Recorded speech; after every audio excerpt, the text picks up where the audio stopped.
Oke, Pak Dharma, bagaimana Bapak melihat fenomena munculnya kembali isu LGBT di Indonesia, Pak? Apa itu, Pak? Bisa dijelaskan? Peringatan Baca. LGBT adalah agenda elit global. Oke. Baca, lihat di Sustainable Development Goals.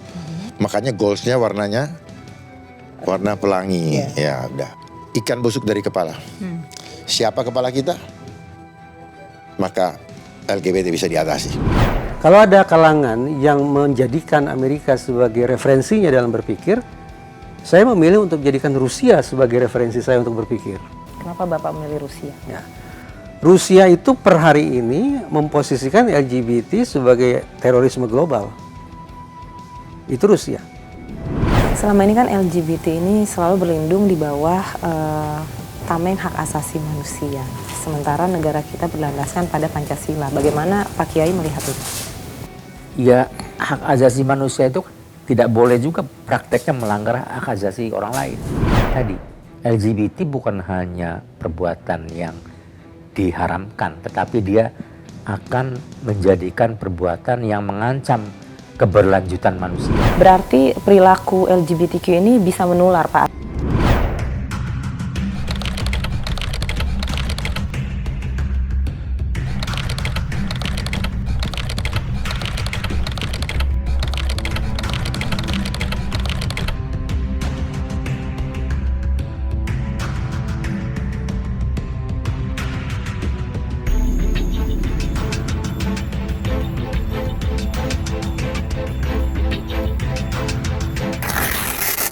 Oke Zanars, penyebaran budaya LGBTQ tidak dilakukan secara instan, tapi melalui kampanye-kampanye terselubung, melalui film, fashion, budaya pop, bahkan sampai ke dunia pendidikan. Dan tujuannya jelas, selain menciptakan opini publik, juga untuk menuntut legalisasi hukum. Tapi Presiden Prabowo Subianto melalui Perpres nomor 111 tahun 2025 sudah menetapkan budaya LGBTQ sebagai ancaman negara non-militer. Lalu apa implikasinya? Gue bikin lo paham dalam 10 Minute.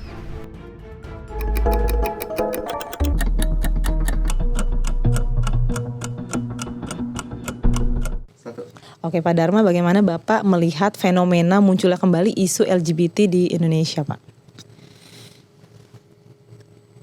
Apa itu, Pak? Bisa dijelaskan? Peringatan LGBT adalah agenda elit global. Oke. Baca, lihat di Sustainable Development Goals. Makanya goalsnya warnanya warna pelangi. Ya, udah. Ya udah itu. Artinya terkonfirmasi bahwa itu adalah agenda elit global. Lihat di program kelima, yaitu Destroy Family. Ya, Destroy Family atau Gender Equality. Itu makanya hak asasi manusia arahnya ke sana, bahwa hormati hak asasi mereka. Nah, kenapa fenomena ini muncul begitu mewabah ya? Dan setelah pandemi COVID yang lalu. Ya, kalau sebelumnya kan ya dikit apa. Kalau sekarang ini betul-betul dia sudah menampakkan. Betul. Ya. Sudah mulai muncul ke permukaan. Bahasanya kalau apa? Terjadi penampakan. Ya, penampakan massal kan gitu. Penampakan yang menjamur di mana-mana. Ya. Pada saat Covid yang lalu, permainan Covid yang lalu, memang banyak agenda yang diharapkan terjadi di situ. Harga hotel murah, terjadi konsolidasi di antara mereka. Mereka bisa saling ketemu di tempat-tempat seperti itu dan menikmati, ya, tanpa ragu-ragu dan tanpa malu-malu. Ya, beberapa kali kita dengar Polda Metro menangkap di daerah Kelapa Gading dan sebagainya, tapi tetap terjadi. Ya, kenapa demikian? Dan kenapa kita yang memiliki iman tidak pernah menyuarakan itu? Bahkan saya lihat kurangnya pemuka agama yang menyuarakan juga bahwa ini adalah forbidden, ini adalah melanggar hukum Tuhan. Hampir tidak ada. Dulu-dulu cuman dibilang oh nggak boleh nggak, tapi sekarang semua diam. Ada apa? Ya, jangan sampai semua narasi itu digiring hanya untuk mengawal ini semua. Bahkan ada beberapa tempat yang membolehkan kawin sejenis. Ya, nah jadi fenomena ini adalah fenomena Sodom dan Gomora. ya, Sodom dan Gomora, yang tujuannya sekali lagi menghancurkan iman secara total. Jaga keluarga, jaga anak-anak dari lingkungan dan pergaulan, karena pergaulan yang buruk merusak fitrah yang sudah baik. Pak, ini kan isu LGBT ini kemudian masuk melalui ilmu pengetahuan ya, ini psikologi, di mana psikologi sudah mengeluarkan LGBT dari penyimpangan. Nah, jadi intinya bahwa dari sisi psikologi LGBT ini bukan lagi penyimpangan, tapi hanya orientasi seksual yang normal dan tidak menyimpang. Orientasi seksual yang berbeda. Iya. Kalau dulu dibilang penyimpangan, Betul. termasuk definisi yang ada di Google, Ya. itu pun sudah dirubah. Betul. Ya, memang agendanya begitu, termasuk yang dilakukan oleh sains itu untuk merasionalisasi, ya, supaya terjadi normalisasi. Ini kan semua itu dirasionalisasi lalu terjadi normalisasi. Arahnya cuma begitu kok. Jadi saya kecewakan kalau misalnya sains ternyata juga memiliki agenda di balik itu, ya, menggiring orang untuk punya pola pikir yang tadinya tidak normal menjadi normal. Makanya sekarang itu dulu tidak dianggap normal, sekarang dianggap new normal. Itu terjadi ketika Covid kan, Betul. ya, supaya paham ini permainannya, ya, termasuk mode-mode pakaian, ya, mereka yang menjadi perancang ternyata banyak yang seperti itu, ya. Jadi baju-baju rancangan yang kita pakai pun mereka punya jiwa seni merancang seperti itu. Makanya ada yang celana-celana begini kan, Oke. ya. Terus kemudian yang ngepret dan sebagainya, ya. Gym juga menjadi lahan, menjadi ruang. Makanya kita suka lihat ototnya bagus, ya, six pack dan sebagainya, ya. Tetapi ternyata demikian. Oke, berarti Bapak melihat ada upaya melegalisasi LGBT di Indonesia. Menormalisasi. Menormalisasi. Ya, apakah terjadi dengan sendirinya? Tidak, ada arsitek di belakangnya. Gitu. Kenapa mereka bisa begitu? Itu yang harus dicari akar masalahnya. Sejak kapan merebak hal seperti itu? Ya, walaupun ada masa Sodom dan Gomora pada saat itu, tapi bukan berarti bangsa kita harus seperti itu juga. Kenapa begitu menjamurnya setelah Covid? Itu adalah desain yang sudah disiapkan sebelumnya. Itu bahkan setelah Covid pun, ketika Covid pun begitu banyak terjadinya kemaksiatan di hotel-hotel dengan harga murah, ya, ekonomi hancur, banyak yang tidak punya pendapatan dan akhirnya merelakan diri untuk bertemu dengan sugar daddy lah dan sebagainya. Ya, itu fakta, ya, dan sebagainya. Makanya yang makin banyak uang makin senang karena nanti dia bisa menjajah orang-orang yang lemah. Pak, terakhir Pak, apakah Bapak setuju jika dibuat aturan untuk bisa mempidana para pelaku LGBT? Kita kembalikan aja ke agama, ya, ke iman kita. Seharusnya negara bertindak tegas seperti di Rusia, yang kedapatan seperti itu di depan umum kriminal, dianggap kriminal di Rusia loh, ya. Saya beritahu gitu.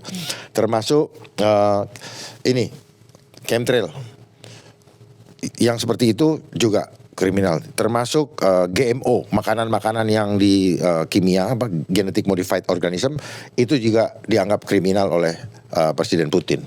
Jadi kembali lagi, ikan busuk dari kepala. Siapa kepala kita? Maka LGBT bisa diatasi. Oke Pak Reza Indragiri, ini kan menurut American Psychological Association menyebut bahwa homoseksualitas bukan sebagai penyimpangan, bahwa itu sesuatu yang wajar dan normal dan diakui. Nah, bagaimana Bapak sebagai yang memiliki latar belakang psikologi juga? Itu asosiasi psikologi di mana? Di luar negeri Pak, Di luar negeri, American. Oh, di Amerika. Oke. Persoalannya begini, karena senyampang saya ini sarjana psikologinya di Indonesia, dan menurut saya kalau rujukannya luar negeri tidak hanya Amerika, maka saya memandang bahwa terlalu jauh, bahkan bias seandainya kita buru-buru mengatakan bahwa referensi berpikir kita, referensi kita dalam bersikap terkait LGBT adalah mengacu pada sikapnya psikologi Amerika. Yuk kita buka ya. Ini pernyataan Ikatan Psikologi Klinis nih. Saya pertama kali membaca pernyataan ini pada tahun 2016. Dan sampai hari ini saya belum menemukan adanya revisi, amandemen atau perubahan terhadap hal ini. Ada 10 poin yang disampaikan oleh Ikatan Psikologi Klinis Indonesia. Dan ikatan ini, kalau saya simpulkan, memang tidak menempatkan LGBT itu sebagai disorder, sebagai kelainan gitu. Kelainan jiwa atau kelainan mental. Tapi dari redaksional yang saya baca, saya memandang bahwa Ikatan Psikologi Klinis Indonesia menempatkan LGBT sebagai defiance, sebagai sebuah bentuk penyimpangan. Apakah itu penilaian yang parsial? Tidak, justru ini penilaian yang muncul dari sebuah pertimbangan yang sangat komprehensif. Karena Ikatan Psikologi Klinis Indonesia menimbang ada 5 dimensi untuk memposisikan LGBT ada di mana. Coba cek Amerika sampai 5 dimensi tidak? Perkiraan saya tidak. Jadi negara kita ini lebih komprehensif. 5 dimensi yang saya maksud itu, yaitu dimensi yang menjadi pertimbangan Ikatan Psikologi Klinis Indonesia, adalah dimensi biologi, psikologi, sosial, kultural, dan spiritual. Coba. Kalau kita sudah bicara tentang dimensi psikologi, dimensi sosial, kultural, dan spiritual, masa iya kemudian kita secara naif memelototi produk-produk ketentuan di Amerika Serikat? Kan jadi aneh. Memijak bumi tidak itu. Satu ya. Yang kedua, ini agak aneh nih komentar saya. Kalau ada kalangan yang menjadikan Amerika sebagai referensinya dalam berpikir, saya memilih untuk menjadikan Rusia sebagai referensi saya untuk berpikir. Kenapa Bapak memilih Rusia? Ya. Rusia itu per hari ini memposisikan LGBT sebagai terorisme global. Itu Rusia. Oke. Nah, kalau dari kacamata psikologi sendiri, sebenarnya LGBTQ ini adalah merupakan bawaan atau faktor genetik atau memang murni faktor lingkungan ataupun dari keluarga, trauma psikologi dan lain sebagainya. Saya sebagai orang yang mencoba menekuni bidang psikologi forensik justru teriyakini bahwa faktor lingkungan lah, faktor eksternal lah, faktor situasi lah yang menjadi penjelasan yang bagi saya memadai tentang sebab kenapa orang menjadi LGBT. Terlebih ada sekian banyak pengalaman langsung ketika saya berinteraksi dengan orang-orang LGBT yang saya simpulkan, oke, penyebab mengapa mereka memiliki orientasi seksual sedemikian rupa adalah karena faktor lingkungan ini. Berarti perilaku LGBTQ ini bisa menular, Pak? Penularan itu tidak dimaknai sebagai proses perpindahan bakteri, virus, atau jamur, atau semacam itu, tidak. Tapi penularan yang saya pahami di situ adalah proses pembelajaran yang keliru. Proses belajar sosial yang keliru. Membiasakan diri untuk menonton tayangan-tayangan seksual sejenis. Kemudian dia melakukan eksperimentasi. Dari eksperimentasi muncul sensasi positif. Terjadilah habituasi, pembiasaan. Dari habituasi terbiasa, akhirnya dia putuskan, oke, saya menjadi orang yang memiliki preferensi seksual sesama jenis. Tapi kalau berinteraksi langsung gimana, Pak? Juga ada. Saya masih ingat tahun 95 di Cibubur. Ketika tahun 96.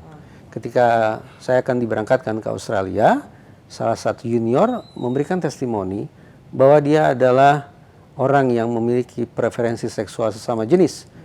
Namun dia punya keinginan untuk menjadi heteroseksual. Begitu saya coba dalami kenapa dia menjadi homoseksual, dia katakan ya karena interaksi yang keliru. Entah itu tanda petik relasi yang sifatnya romantis dengan sesama jenis atau relasi yang jahat, yaitu dalam konteks kekerasan seksual. Oke. Nah, bisakah disembuhkan, Pak, ketika dia sudah memiliki perilaku tersebut, kemudian dia ingin kembali lagi menyukai lawan jenis? Dengan kata lain, adakah terapi konversi gitu ya, conversion therapy? Kalau pertanyaan ini diajukan ke kalangan yang pro-LGBT, mereka justru ingin mengatakan orang-orang yang menginginkan kami berubah, artinya orang-orang yang ingin melakukan terapi konversi, itulah orang-orang yang aneh. Itu kata mereka. Jadi kata mereka, Tidak usah resek memikirkan tentang bagaimana mengubah kami, tapi justru ubahlah cara berpikir kalian. Itu kata mereka.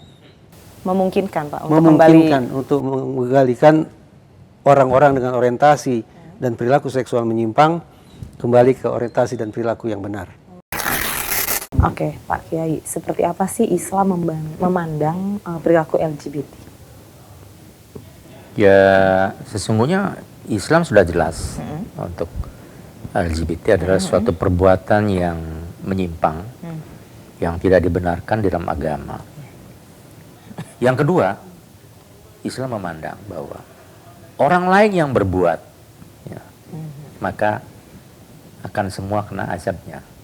Nah itulah, maka di dalam surat Al-A'raf, dalam surat Al-Anbiya, dalam surat Al-Hud, ya, bagaimana semua itu merupakan bentuk larangan dan ancaman sekaligus. Disinyalir ada dana-dana yang disuntikan untuk mengkampanyekan LGBT di Indonesia. Kampanye global terhadap perilaku menyimpang ini, ya, gay, lesbian, dan seterusnya, itu memang tidak berdiri sendiri dalam less border sekarang ini dengan era digital. Maka benar-benar ini dikampanyekan, terutama terhadap mereka yang sudah melanggengkan kehidupan seperti itu, untuk menarik yang lain dan merusak sekaligus bangsa Indonesia yang notabene sebagai bangsa yang religius, yang berbudaya dan memiliki nilai-nilai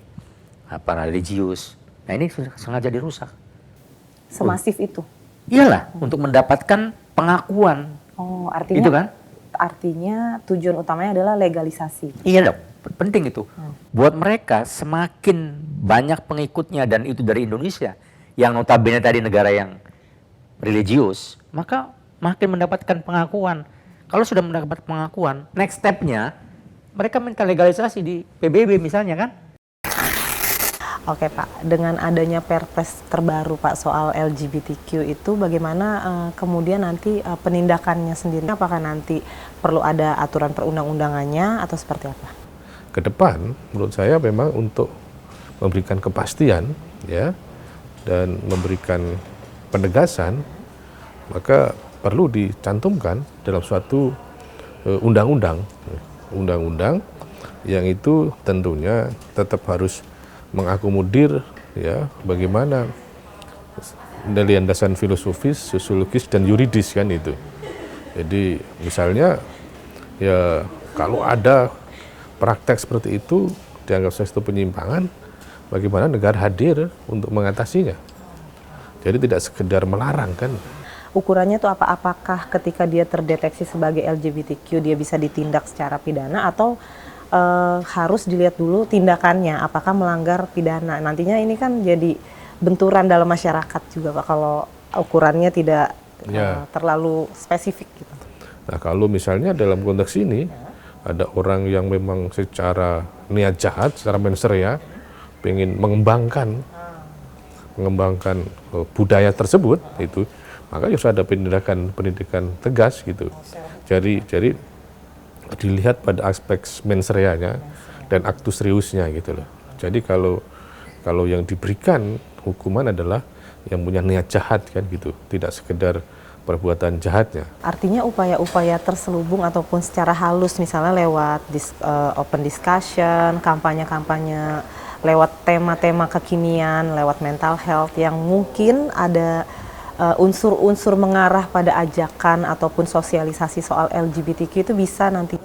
Iya, kalau memang ternyata dia punya suatu agenda gitu ya, untuk kemudian mengembangkan LGBT gitu ya, ya berarti kan niatnya nggak bagus gitu loh. Tetapi kalau kemudian menggambarkan bahwa LGBT itu adalah hak asasi manusia, maka itu bertentangan gitu loh, karena bahwa hak asasi manusia itu kan bukan hak yang kemudian tanpa batasan. Hak asasi manusia kan ada batasan-batasannya. Tidak boleh bertentangan dengan ideologi, bertentangan dengan agama, tidak boleh bertentangan dengan regulasi yang ada. Benteng terkuat untuk menangkal budaya LGBTQ bukan cuma tugas negara, tapi harus dimulai dari rumah kita sendiri melalui ketahanan keluarga berbasis Pancasila. Dan ingat, menjaga moral generasi muda adalah bagian dari upaya menjaga kedaulatan.